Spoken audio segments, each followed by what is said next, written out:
Hello अजल्स। सो psychology पढ़ते हुए हमारे दिमाग में एक क्वेश्चन आता है कि यार अगर ये बंदा ऐसा है तो क्यों है। और पिछले 3 चैप्टर्स में हमने कुछ ब्रीफ डिटेल पढ़ी है इसकी। इस पर्टिकुलर चैप्टर में हम समझेंगे कि एक बंदा जो उसकी पूरी लाइफ स्पैन होती है, जब वो कंसीव होता है तब से लेकर जब उसकी डेथ होती है तब तक उसकी लाइफ में ऐसे कितने इवेंट्स, सर्कमस्टेंसेस, सिचुएशंस आते हैं जो उसको उस तरीके का बनाते हैं। उसकी thought process, behaviour, cognitive, socio emotional activities कैसे समय समय पर बदलती जाती हैं और कौन सी चीजें हैं जो कांस्टेंट रहती हैं। ठीक है, किन किन चीजों का इंपैक्ट पड़ता है in the form of development. So development जो है वो सिर्फ ग्रोथ को नहीं मानते हैं। डेवलपमेंट मतलब कि अगर जब बच्चा एक कंसीव हुआ है, पेट में कंसीव हुआ है मां के अपने, वहां से लेकर द डे ही और शी डाइज तब तक डेवलपमेंट है। इनिशियली ऑब्वियसली जब छोटे से बड़ा हो रहा होता है तो ग्रोथ पैरामीटर्स हम देखते हैं।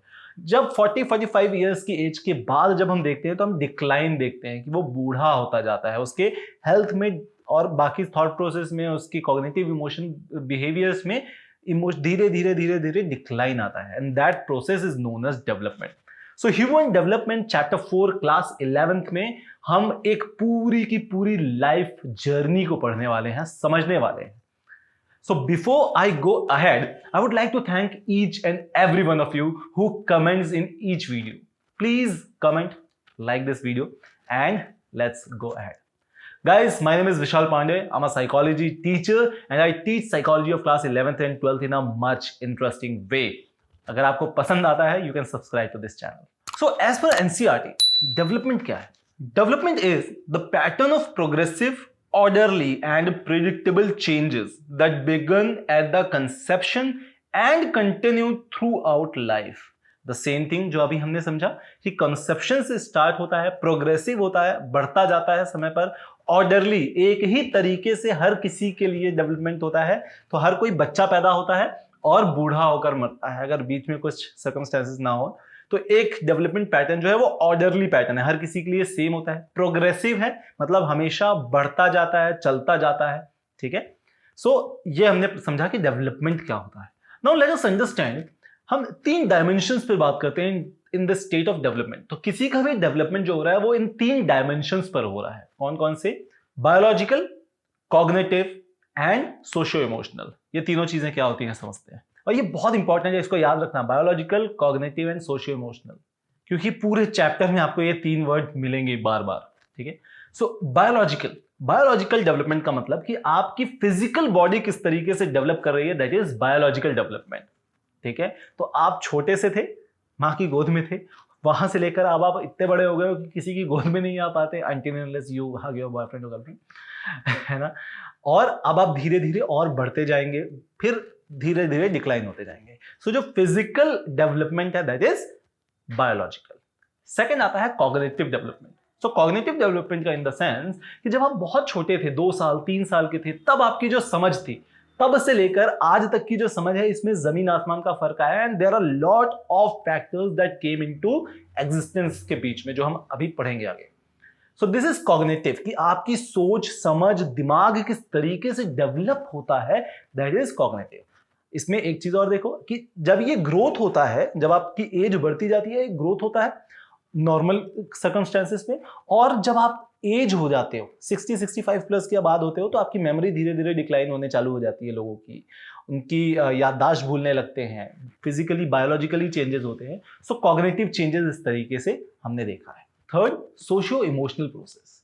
सो सोशियो इमोशनल प्रोसेसेस में how you react with the society and people, that comes into picture. So जब आप छोटे से होते हो तो आप बहुत क्यूट से लगते हो लोगों को, जैसे जैसे आप बड़े होते जाते हो वही क्यूटनेस बदमाशियां बनने लगती हैं, शरारतें बनने लगती हैं, और बाद में वही शायद क्यूटनेस और उस तरीके की चीजें क्राइम बन जाती हैं। राइट, तो सोशियो इमोशनल समय समय के साथ, चेंजेस के साथ, डेवलपमेंट के साथ आपका सोसाइटी से और लोगों से इंटरैक्ट करने का जो प्रोसेस होता है, दैट इज सोशियो इमोशनल। तो एक छोटा बच्चा अगर कुछ चुरा रहा है तो उसे नटखट कान्हा कहा जाता है, और वही अगर कोई बड़ा कुछ चुरा रहा है तो उसे चोर कहा जाता है। So this is a completely different. एक छोटा बच्चा आपसे जिस तरीके से प्यार से रिएक्ट कर बात करेगा without having any thought of demand, कोई उम्मीद लगाए बिना कि यार मैं इससे प्यार से बात करूंगा तो मुझे इस रिटर्न में कुछ मिलेगा. Whereas this does not happen in the adult age in the most of the cases. So this is socio-emotional. So ये तीन चीज आपको 3 dimensional हमेशा काम आएगा. Now let's go ahead and let's understand lifespan perspective of development. Lifespan perspective of development के कुछ assumptions हैं. उन assumptions पे बात करते हैं. Number 1, development is life long, जो हमने ऑलरेडी पढ़ा है कि जब आप कंसीव होते हैं, बच्चा जब कंसीव होता है पेट में, तब से लेकर एंड ऑफ द डे तक ये लाइफ लॉन्ग चलता है. So number 1 is development is life long. Second, जो हमने 3 डायमेंशन की बात करी थी, बायोलॉजिकल, कॉग्निटिव और सोशियो इमोशनल, ये हर किसी बंदे में अलग अलग समय पर अलग अलग रिएक्ट करता है. इंटरवोमेन होता है, एक एक चीज नहीं होती है, सब इंटरवोमेन होता है. तो बायोलॉजिकल, कॉग्निटिव, सोशियो इमोशनल एक ही बंदे पर एक ही समय पर साथ में काम कर रहे होते हैं. ठीक है. Third, development is multi directional. तो सेम चीज जो मैंने एग्जांपल दिया आपको कि आपकी एज जब बढ़ती है, आप क्यूट से आप एरोगेंट हो जाते हो. ठीक है. सो that is multi directional. But आप एक तरीके से आप वाइज होते जाते हो, आप इंप्रूव करते हो, आपका कॉग्निटिव स्ट्रेंथ बढ़ता जाता है समय के साथ. और दूसरी जगह जब आप उससे ज्यादा बढ़ जाते हो तो आपकी रनिंग कैपेसिटी कम हो जाती है, आपका जो बायोलॉजिकल स्ट्रक्चर है वो धीरे धीरे कम होने जाता है, आपका एक्सपीरियंस बढ़ता जाता है और आपका फिजिकल स्ट्रक्चर जो कम होता जाता है. इसलिए जनरली जो स्पोर्ट्स वाले होते हैं वो 30, 35, 40 साल के बाद नहीं खेलते. Number 4, development is highly plastic. Plastic का मतलब कि मॉडिफाइबल होता है, इसे मॉडिफाई किया जा सकता है. तो डेवलपमेंट जो है आप एज के साथ साथ आपके बिहेवियर में, आपके स्किल्स में मॉडिफिकेशंस होते जाते हैं. नंबर 5, द अजम्पशन इज कि development is influenced by historical conditions.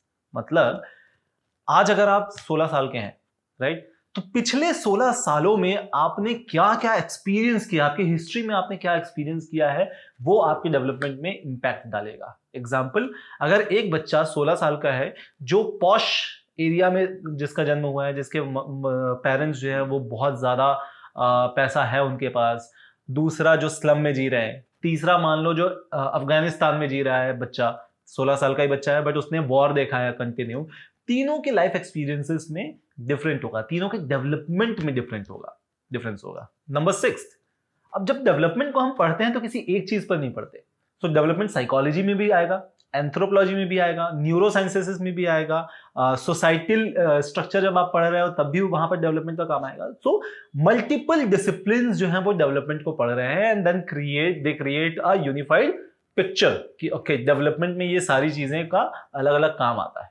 ठीक है. तो साइकोलॉजी वाले समझेंगे कि यार इसका साइकोलॉजिकल एंगल क्या है, एंथ्रोपोलॉजी वाले समझेंगे कि ये किस ज्योग्राफी में पैदा हुआ, उसके कारण से इसके डेवलपमेंट में क्या स्ट्रक्चर या चेंजेस हो रहे हैं. So that is multi discipline से रिलेटेड होता है development. And last 7th number of assumption is an individual respond and acts on context. So उसके कॉन्टेक्स्ट में क्या हो रहा है, उस समय पर उस बंदे के साथ क्या चीजें हो रही हैं. कोई एक बंदा है जो अर्थक्वेक झेल रहा है और दूसरा अपने घर में बर्थडे मना रहा है, like spending like 50,000 rupees or more than that, right? So एक ही समय पर पैदा हुए दो अलग अलग बच्चे दो अलग अलग सिचुएशन पे हैं. ठीक है. एंड देन दैट्स हाउ, तो कॉन्टेक्स्ट क्या है उसके हिसाब से बंदा रिएक्ट करता है और उसके हिसाब से उसका डेवलपमेंट भी होता है. So these are basic assumptions जब हम लाइफ स्पैन ऑफ डेवलपमेंट की बात करते हैं, राइट. तो अगर हमने कई सारी ऐसी मूवीज देखी हो जहां पर दो भाई होते हैं, कुंभ के मेले में जाते हैं, बिछड़ जाते हैं एंड देन दोनों अलग अलग कॉन्टेक्स्ट में जी रहे हैं, दोनों सेम थे, ठीक है, जुड़वा थे फॉर एग्जांपल, दोनों अलग अलग कॉन्टेक्स्ट. जुड़वा अगर आपने देखी हो मूवी फॉर एग्जांपल के लिए, तो दो भाई, दो सलमान खान या दो वरुण धवन आप मान लो, एक जो थोड़ा गुंडे जैसा बन गया है क्योंकि वो उस तरीके के माहौल में रह रहा था, और दूसरा क्योंकि वो एक पॉश हाई सोसाइटी लोगों के साथ रह रहा था. तो दोनों के बिहेवियर में कंप्लीट चेंजेस आ रहे हैं. ठीक है. तो कॉन्टेक्स्ट के साथ साथ डेवलपमेंट में चेंजेस होते हैं. Now let's move ahead and talk about factors that influence development. ऐसे कौन कौन से फैक्टर्स हैं जो डेवलपमेंट को इन्फ्लुएंस करते हैं. सो दोस्तों, सबसे पहले हम दो चीजों को समझेंगे, एक जो कांस्टेंट होगा और दूसरा जो वेरी करता है. सो पहला जो कांस्टेंट फैक्टर है on human development, that is genotype. Genotype मतलब जो हमने जीन्स पर बात करी थी कि एक सेट ऑफ कोड होता है, फॉर एग्जांपल जो ह्यूमन स्पर्म या फादर के स्पर्म से मदर की ओवरी में जाता है एंड दो two genes combine and create a human baby. अब जब हम इस बारे में बात करते हैं तो हमें यह समझ में आता है कि जीन्स या जेनेटिक स्ट्रक्चर जो है वो कॉमन होगा। तो आपके पास आपके फादर के भी जीन्स हैं और आपकी मदर की भी जीन्स हैं, इसलिए कई बार डीएनए टेस्ट होते हैं ये पता करने के लिए कि रियल फादर मदर है या नहीं है, राइट। तो क्या होता है कि आपके फादर के जो जीन्स होंगे, जेनेटिक स्ट्रक्चर जो होगा वो भी आप में होगा, और जो आपके मदर का जेनेटिक स्ट्रक्चर होगा वो भी आपके अंदर होगा, ठीक है। तो ये कांस्टेंट है, इसको चेंज नहीं किया जा सकता। And there are lot of information that these genes carry and that create a personality, चाहे वो बायोलॉजिकल हो या कॉग्निटिव हो। इसलिए ये भी सुना होगा आपने कई बार कि यार ये अपने पापा के जैसा दिखता है या अपनी मम्मी के जैसा दिखता है, या तुम दोनों भाई हो या तुम दोनों बहनें हो। क्यों? क्योंकि दोनों के अंदर almost same biological genes available है, ठीक है। तो कई बार वो सिमिलैरिटी दिख जाती है। तो अब ये चीज तो कांस्टेंट है, इसको आप चेंज नहीं कर सकते, तो इसे हम कहते हैं जेनोटाइप। दूसरा है जो आपके एनवायरनमेंट के हिसाब से, आपके लाइफ के हिसाब से, आपके कॉन्टेक्स्ट के हिसाब से बहुत सारे अलग अलग वेराइटी ऑफ वेरिएंट्स हैं जो आपके अंदर आपके डेवलपमेंट को इन्फ्लुएंस करते हैं। Those varieties are known as phenotypes. Understood? ठीक है। अब जब हम जेनेटिक्स की बात करते हैं तो उसके कुछ कैरेक्टरिस्टिक्स समझ लेते हैं। सो पहला कि जो जेनेटिक कोड होता है वो पूरी बॉडी के हर सेल में अवेलेबल होता है। तो किसी भी सेल से अगर आप जेनेटिक कोड निकाल लोगे तो आपका वो कांस्टेंट कॉमन होगा कि अच्छा फादर का भी है, मदर का भी है, ठीक है। दूसरा, जेनेटिक ट्रांसमिशन थोड़ा सा कॉम्प्लेक्स होता है क्योंकि मल्टीपल नंबर ऑफ जीन्स होते हैं एक ह्यूमन बॉडी के अंदर, ठीक है। थर्ड, अब उसके बावजूद कार्बन कॉपी क्यों नहीं होते? आप अगर आपके अंदर आपके फादर और मदर के ही जीन्स हैं बट आपको कई बार ये लगता होगा कि यार ये थॉट प्रोसेस मेरी इनसे मैच नहीं कर रही है, तो पापा कुछ बोल रहे हैं जो मुझे पसंद नहीं आ रहा है, मैं कुछ बोल रहा हूं उनको पसंद नहीं आ रहा है। कई बार ये भी होता है कि पापा आपके हाइटेड है, मम्मी आपकी छोटी हाइट की है, और आप भी छोटे हाइट के हो गए हो, तो आप ये सोचते हो कि यार मम्मी के जीन्स क्यों आए मेरे अंदर, फादर की क्यों नहीं आया, मुझे भी हाइट चाहिए थी, ठीक है। तो इस कारण से क्या होता है कि थोड़ा सा कॉम्प्लेक्स होता है, और इस कॉम्प्लेक्सिटी के कारण हर चीजें, हर कैरेक्टरिस्टिक डिफाइन हो ये जरूरी नहीं है। सो जेनेटिक कोड जो होता है वो बहुत हद तक डिफाइन करता है कि आपकी डेवलपमेंट किस स्टेज पे होगी, कितने जल्दी जल्दी आप ग्रो करोगे, या अगर आप इन्फेंट एज पे हो या चाइल्डहुड एज पे हो, 16 के आसपास, 16-20 ईयर्स के आसपास हो, तो आपकी हाइट कितनी जल्दी जल्दी बढ़ेगी, या एक समय तक कांस्टेंट रहेगी और एकदम से अचानक से 2 साल में बढ़ जाओगे आप। This all depend on the genetic code of your parents. इसका एक ब्लूप्रिंट होता है, ये ब्लूप्रिंट के हिसाब से चलता है। ब्लूप्रिंट मतलब कि एक कार्बन कॉपी होती है, तो वो कार्बन कॉपी जैसे आपके फादर का ग्रोथ हुआ था वैसे ही आपका होगा। अगर आपके फादर के मॉस्टाश हैं, अच्छे थिक बियर्ड है, तो आपकी जल्दी आ जाएगी, 16-17 साल में आपके बियर्ड्स आना स्टार्ट हो जाएंगे। अगर नहीं है, कम है, तो आपके भी कम होंगे, क्योंकि वो सारा कुछ जेनेटिक स्ट्रक्चर पे डिपेंड करता है। हो सकता है मेरे पेरेंट्स जो हैं वो बहुत ओपन माइंडेड है, उनको दिक्कत नहीं है कि मैं अगर किसी लड़की से बात कर रहा हूँ, ठीक है, या किसी एक महिला मित्र के साथ घूमने जा रहा हूँ अकेले, तो हो सकता है उनको उतना फर्क नहीं पड़ता हो, और बाजू में अगर जो है उनको बहुत फर्क पड़ता है कि अच्छा तू बाहर खड़े होकर लड़की से बात कर रहा था, ऐसा क्यों, ठीक है। तो these context actually depends a lot on your parents, और उसके कारण से आपका डेवलपमेंट भी उतना ही इफेक्ट करेगा। And that's the reason why people are unique, everyone is unique from different person. So Sandra Scarr ने 1992 में ये बताया कि the way parents provide environment for their child to grow that also depends on their genetic predisposition, कि उनके jeans में उनके mother father किस तरीके से थे, उनकी अपब्रिंगिंग किस तरीके से हुई है, उन्होंने लाइफ में कितनी चीजें देखी हैं, उसके हिसाब से वो आपके लिए एक एनवायरनमेंट बनाएंगे। तो अगर कई बार ये होगा कि अगर आपके मदर फादर की लव मैरिज है तो, और अगर किसी और के पेरेंट्स की अरेंज्ड मैरिज है तो, and they liked each other after arrange marriage, या तीसरा कंडीशन आप देखो, अरेंज मैरिज है but they don't like each other from the initial days, तीनों सिचुएशन में तीनों पेरेंट्स का जो रिएक्शन होगा अपने बच्चे के लिए वो कंप्लीटली डिफरेंट होगा।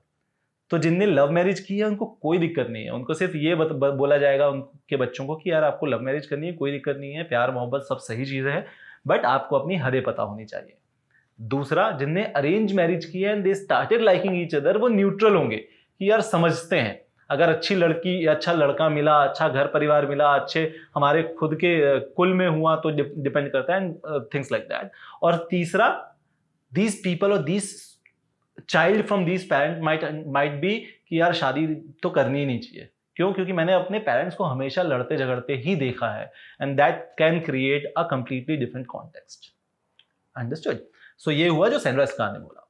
एक इंपॉर्टेंट पॉइंट और आता है इसमें कि एक बच्चे का जो जेनोटाइप है उसके हिसाब से डिपेंड करेगा कि दूसरे उस बच्चे से किस तरीके का रिएक्ट करेंगे।